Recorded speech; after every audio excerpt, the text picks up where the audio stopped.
nationalities that people possess are culturally, spiritually, otherwise very, very important. And we don't in any way suggest that people should abandon that identification with nationality. It's critically important.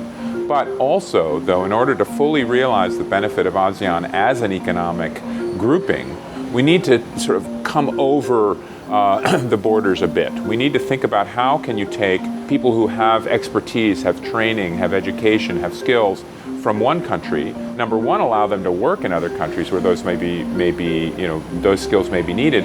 But number two, have those people provide training in other countries as well, because there's a huge disparity in skills and education from one ASEAN country to another. And so we need to find a way that we can better train, better skill individuals within each of these countries.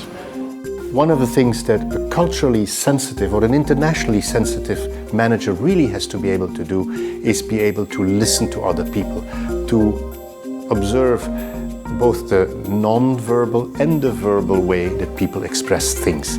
Once you learn that art of listening, the art of empathy to some extent, you probably will very quickly understand how to adjust to other cultures, how to adjust to other regulatory frameworks. It's one thing to understand or read things intellectually, but you have to have an emotional connection. And it's in this regard, it's about how do you shift that mindset in order to make sense for you, because it's all about making a meaningful decision. Motivation drives behavior, and what is it that the next question is probably, what is it that motivates people to want to embrace ASEAN for growth?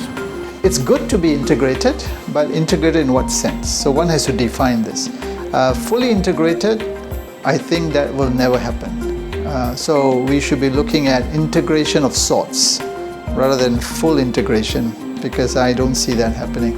We are actually very diverse if you compare ourselves with the EU and versus ASEAN. ASEAN countries are apparently even more diverse. So those are challenges, but I think good challenges that gives us opportunity to work at it.